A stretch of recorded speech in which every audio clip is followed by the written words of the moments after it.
대통령 박근혜. Shabal is the Korean word for the powerful family-owned conglomerates from anguish to frustration, arrogance of the rich and powerful. powerful. An emergency dispatcher in South Korea receives a distress call from a child aboard a ferry. 우리를 도와주세요. 배가 가라앉고 있어요. The Seoul ferry is making a routine journey to the vacation hotspot, Jeju Island, carrying 476 passengers. Most are school children and their teachers. On a class trip, the dispatcher asks the boy to put the captain on the phone. If the ferry is sinking, why hasn't an adult called for help? Not all passengers understand the danger. As the boat starts to tilt, some kids yell with excitement, as if they are on a theme park ride. But soon the disaster is undeniable.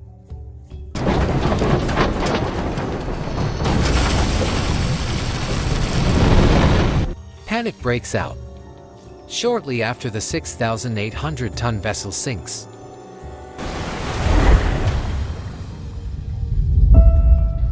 The boy who made the distress call and 300 other passengers, mostly other kids, drowned. The tragedy traumatizes the nation. How could this happen? Who is responsible? Initially, the crew is blamed for incompetence and cowardice. When the boat was clearly sinking, the captain told the doomed passengers to stay put in their cabins. He and several crew members fled the scene and left the kids to drown. The South Korean president says their actions are akin to murder, and the captain is sentenced to life in prison. The Korean Coast Guard is also blamed for their sluggish response and for severely fumbling the rescue mission.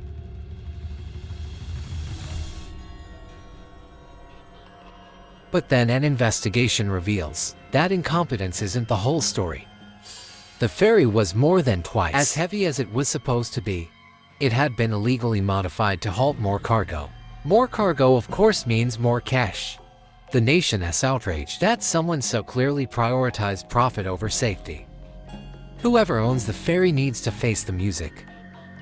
But who is it in South Korea? Corporate responsibility can be hard to pin down. Family-run conglomerates control sprawling networks of subsidiaries. Complex structures often hide who's really in charge. Some families control so much wealth they're deemed nearly untouchable. Time and again they Dutch responsibilities for crimes, yet continue to amass wealth and influence.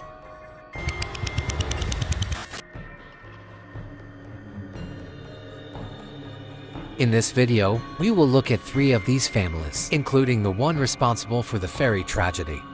South Korea's elite families are so powerful and influential that many say they are the ones actually running the country. The South Korean economy is an exceptional success story. After the Korean War in the 1950s, it was one of the poorest countries in the world. Today it is the 14th biggest economy in the world. South Korea's rapid ascent is attributed primarily to its export-led economy and to the dominance of chaebo are large business conglomerates that are owned and run by family dynasties. Just after the war, the country's military dictators started these family businesses were capital to rebuild South Korea's key industries. The chaebo thrived and diversified into sectors like tech, finance, and manufacturing. In just a few decades, they helped transform South Korea into a global industrial powerhouse. It's often called the Murakori. On the Han River, South Korea's top companies Samsung, SK, LG, and Hyundai are all family-run. Chaebol revenues account for a majority of the country's wealth. Samsung alone is responsible for a significant part of the country's GDP before 2024. Bloomberg Economics estimates a record-high contribution from the company. According to their calculations, Samsung will likely be responsible for about half of the country's economic growth. When we work on stories like this one, we found it really helps to visualize the data. Brilliant as an amazing tool we've used to better understand data and see the connections between number sets. Their data visualization course is an excellent way to learn how to analyze trends and make data-driven decisions, or through interactive hands-on lessons. Plus, you can learn at your own pace right from your phone. Brilliant has a powerful platform for building problem-solving skills across math, programming, and more. Their content, as designed by world-class experts from Caltech, Google more. You can work your way up from fresh principles and build your understanding up to advanced concepts, or by playing with the concepts, not by rote memorization. Learning by doing in this way is proven to be up to 6 times more effective than watching lecture videos, and it works with as little as 5 minutes per day. Brilliant is offering Fern viewers a 30-day free trial and 20% off their annual subscription. Head over to brilliant.org/Fern to check it out. Alright, back to Chaebol and their massive impact on the South Korean economy. All this concentrated wealth leads to a lot of concentrated power. Chaebol families enjoy a very cozy relationship with the federal government. They receive subsidies, tax incentives, and special favors. And political leaders rely on Chaebol for support and advice for decades. Chaebol were widely celebrated as the pivotal drivers of South Korea's economic miracle. But the 1997 Asian financial crisis challenged the standing of the families. 13 after top 30 Chaebol went technically bankrupt, revealing the risks of an economy relying so heavily on just a few companies. Nowadays, more and more South Koreans express concerns about the dominance of these conglomerates. Not only that, as the decades passed, the public watched Chaebol repeatedly caught up in scandals and crimes, embezzlement, bribery, labor law violations, health crises. For too long, the government has gone easy on these dynasties, and the people are increasingly fed up.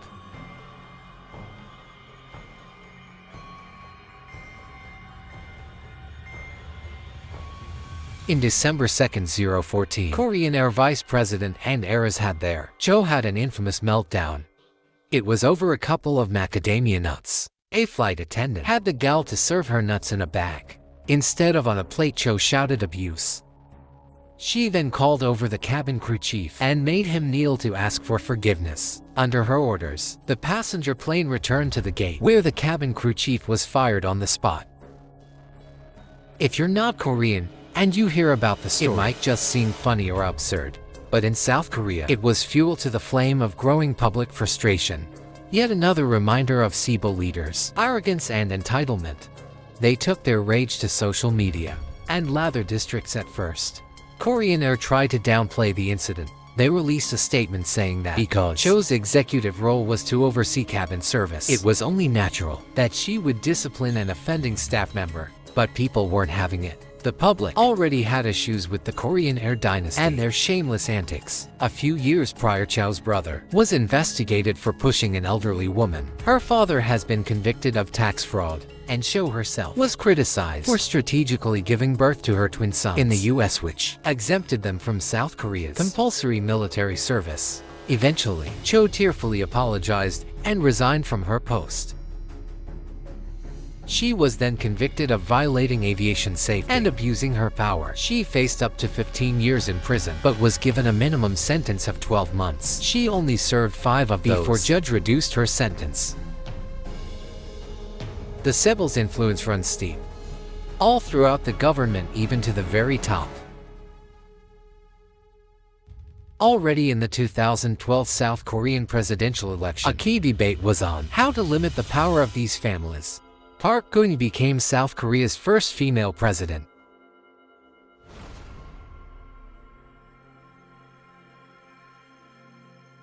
When she took office, many worried it would be business as usual. Her father was Park Geun-hye, the military leader who took power in a 1961 coup. He is considered the chief architect of the Chaebol system. And Geun-hye became her father's stand-in first lady when she was 22, after a North Korean assassin had killed her mother. Park Geun-hye's admirers credit him for the miracle on the Han River. His critics remember the cruelty of his iron-fisted rule and his imprisonment of dissidents. One of these was Miss Park's key rival in the election. His name is Moon Jae-in, a former human rights lawyer and anti-authoritarian activist during the dictator's reign. Now in 2012, the ex-dictator's daughter campaigned on a more business-friendly platform than her liberal opponent Moon. She was focusing on reform rather than punishment. Her stance was that Chaebol might be unruly, but with the right reforms, they could play fair. But then Chaebol happened. This incident was much bigger than run-of-the-mill. embezzlement or tax evasion. Faced with a furious and traumatized public, Park vows to bring the accountable people to justice.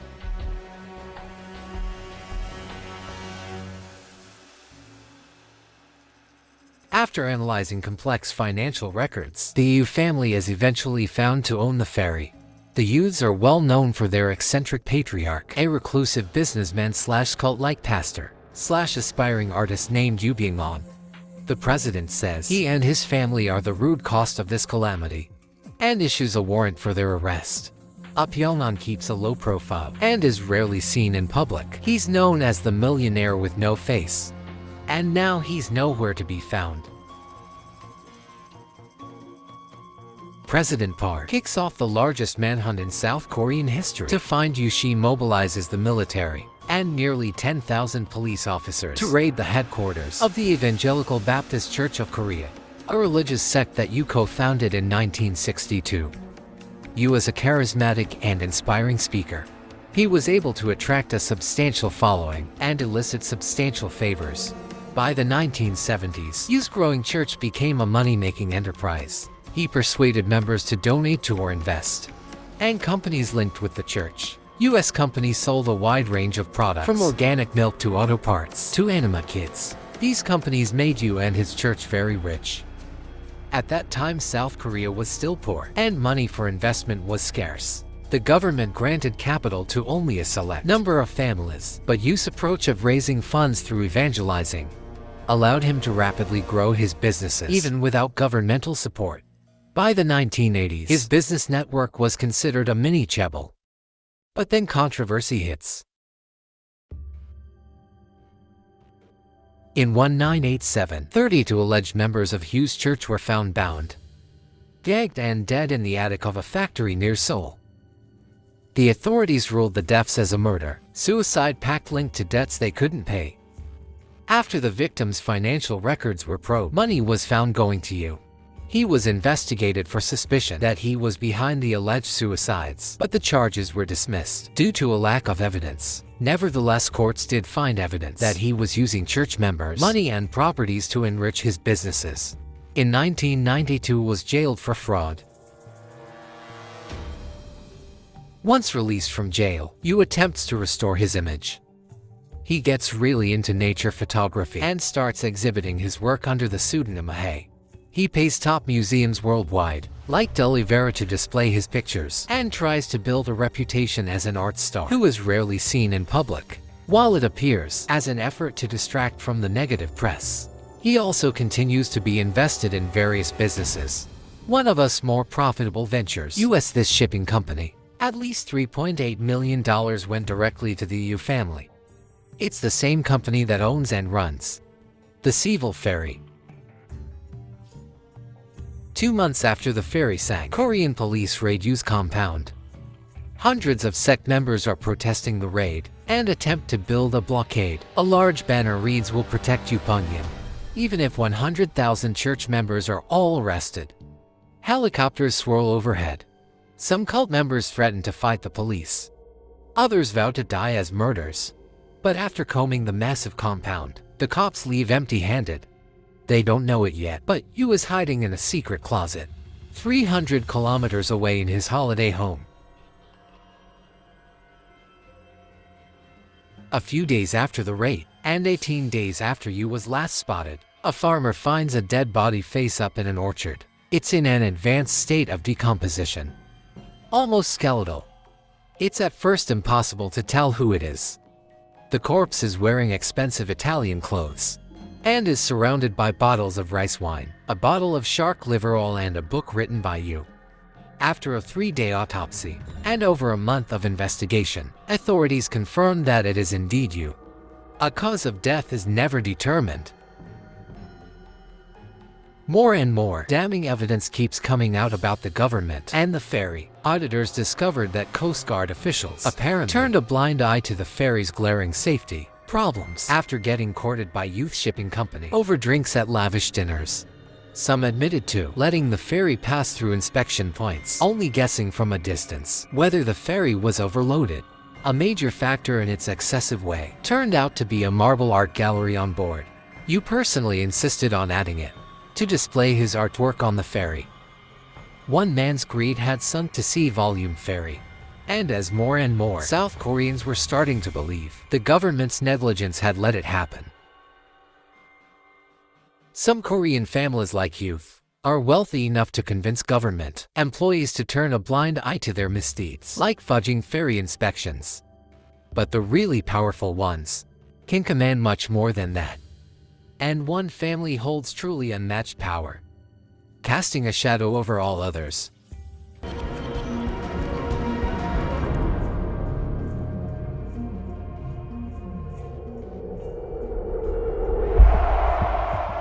In the months after this evil tragedy, candlelight vigils turn into weekly protests, calling for truth and accountability for the government's involvement in the disaster. Frustration grows, and people start demanding for Park to be impeached.